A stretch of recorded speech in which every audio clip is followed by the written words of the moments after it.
Farm and Food Alliance, of which I've served as the director for the past 5 years. We represent over 450 small farms, restaurants, grocery stores, and distributors that are involved in the local food system here in Oklahoma. And then third is the Conservation Coalition of Oklahoma. That's another sub-umbrella group that includes organizations like Trout Unlimited, Quail Unlimited, the Nature Conservancy. So we're really just a bunch of ordinary folks here in Oklahoma, 100% local, 100% financed local. We're not Humane Society, we're not PETA, we're not out-of-state interest. We're your mayors, we're your farmers, we're your attorneys. So let's get that myth kind of dispelled from the get-go. So State Question 777, what is it? It's a proposed amendment to the Constitution for the state of Oklahoma that would make it illegal for the legislature, and by virtue of the legislature, that means the agencies, that means municipalities, that means counties. It would make it illegal to adopt any law which restricts the right to employ modern agricultural technology. There's no definitions provided for what that modern agricultural technology is. So there's many different applications that my fellow members of the bar could argue what is a modern agricultural technology, and that's exactly what's going to happen here. But it says they shall not pass one of these laws absent a compelling state interest. Now, how many of you understood what I just said? Right, that's part of the issue here, that this is a very specific application of legal terminology. The compelling state interest issue is something that we've developed through 300 years of jurisprudence that creates a specific legal standard of review. It creates the highest standard of review, which is called a strict scrutiny standard. So that means anytime there's a challenge for a law on its basis of its constitutionality, that review is all the way up here. And I'll be honest with you, it's very rare that laws pass that review. And we're talking about laws that are usually applied for issues like handicap accessibility or race or religious discrimination. When those rarely pass the standard review, how do you think challenges are going to be to, say, water management practices? It'll be nearly impossible. And almost every Juris Doctor that we agree with or that has provided an opinion on this issue will say the same thing. So the main issue here, obviously we support farmers and ranchers. The proposal itself, the first sentence basically just says, we recognize the role that farming and ranching plays in our Oklahoma economy, and we want to forever preserve that right for those individuals to engage in those practices. I don't think any of us disagree with that.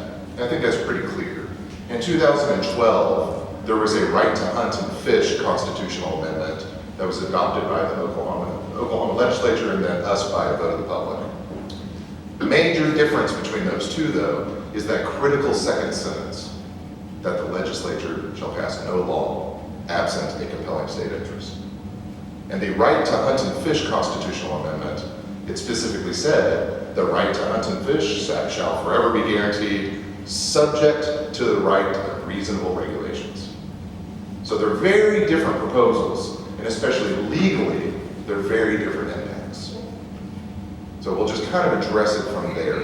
What I'm doing is, a lot of the folks on the vote yes side use consistent arguments, and I like to go through and address each one of those arguments. The first one being that this is all about protecting against out-of-state animal rights organizations. I can understand that desire, why folks would be concerned about that issue, but in the state of Oklahoma, in the last 10 years, how many legislative proposals have there been at the legislature or regulatory agencies to restrict agricultural practices? 0. So here we're going to take an extreme action and modify the Constitution for the state of Oklahoma and have many legal repercussions because of a threat that does not exist in Oklahoma. To me, that is about as short-sighted and aggressive policy making as you can possibly find. There's 2 other states where this proposal was passed. North Dakota, it passed in 2012. Now, there's a big difference between what passed in North Dakota and what passed here. First, their proposal did not include the compelling state interest language. That is really the big issue here. So it didn't include that. Second, in North Dakota, corporations are not allowed to own agricultural property or hog farms or dairies. So there's a corporate ban in Nebraska, or excuse me, in North Dakota. So when they adopted that, it had a very different application than here, where we do allow for that.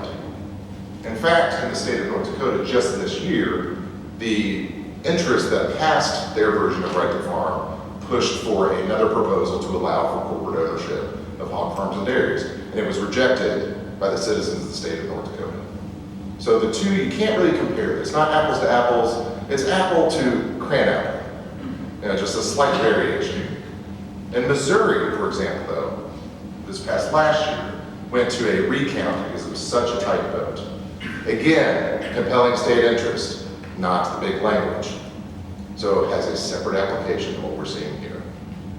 This is part of a national push, mainly by a federal PAC, Protect the Harvest, that's funded by the largest agrochemical companies in the United States, as well as the largest ag corporations in the state, or in the United States. So they're the ones who own, for example, OklahomaRightToFarm.com is owned by that PAC. So if we're talking about out-of-state interests who are pushing stuff here in Oklahoma, let's get the story straight. Because the people pushing it are the ones that are funded by out-of-state interests. Our folks, we gladly put out there who's funding ours, who's supporting our efforts. So that's another one of the issues, that kind of out-of-state interest. I want to say, if this is such a priority, and if ag is under such an attack in this state, in Nebraska they had the same proposal under consideration this year at the legislature. And they considered it such a big priority and such an attack on ag that they dropped it. My sarcasm, I don't know, went over very well there. But you have a state with the same organizations pushing the same measure in Nebraska. And here we claim it's going to be the end of the world for agriculture unless we adopt this. In Nebraska, they said it wasn't a priority. So it's one or the other. Is it the biggest threat to agriculture and food accessibility in the nation? Or is it a grab for an exemption for an entire industry from new laws and regulations?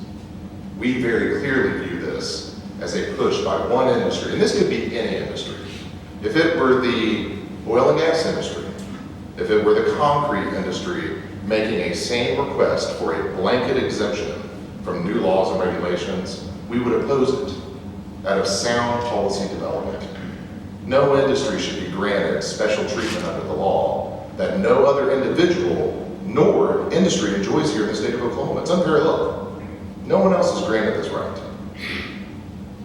So how does this impact you? Well, look at our cities. The cities are all coming out against this. The city of Edmond has passed resolutions. Broken Arrow is adopting theirs in 2 weeks. Choctaw adopted theirs on Tuesday. The Association of Central Oklahoma Governments, which represents all of Central Oklahoma, Oklahoma City, Norman, Guthrie, etc., and all those counties, they adopted a resolution opposing 777. So why are they opposing it? Well, because they understand that under this provision, which completely handcuffs the ability of our regulators and our elected officials to pass, adopt, or implement laws or regulations that may impact agriculture. They understand it's going to have major impacts. Because in Oklahoma City, for example, this is where I got involved, because I'm a land use attorney. So if I want to do a property development, and there's agricultural property that's zoned agricultural, and I request a rezoning in order to do let's say just a housing development, then that act of rezoning that property from agricultural to residential is a legislative act. When you do a rezoning and adopting of an ordinance, it's passing legislation. So that would be challengeable as a restriction on agriculture. This would bring a complete halt to the way we do business for land use and planning with cities. And that right there is enough to vote this thing down. It creates way too many issues for us. The second issue that the cities and then water management authorities have major issues with is obviously water quality. I don't have to tell you guys how important water is to our economy, to our health, to our communities. And under 777, our water entities, whether it's the Tulsa Municipal Utility Authority, which controls their water quality and is responsible and obligated to provide clean, fresh drinking water to their citizens, the GRDA, the Oklahoma Water Resources Board, they'd be handcuffed from being able to implement or adopt new, for example, water quality standards. As you may or may not know, we are subject to the Clean Water Act, which is a federal piece of legislation.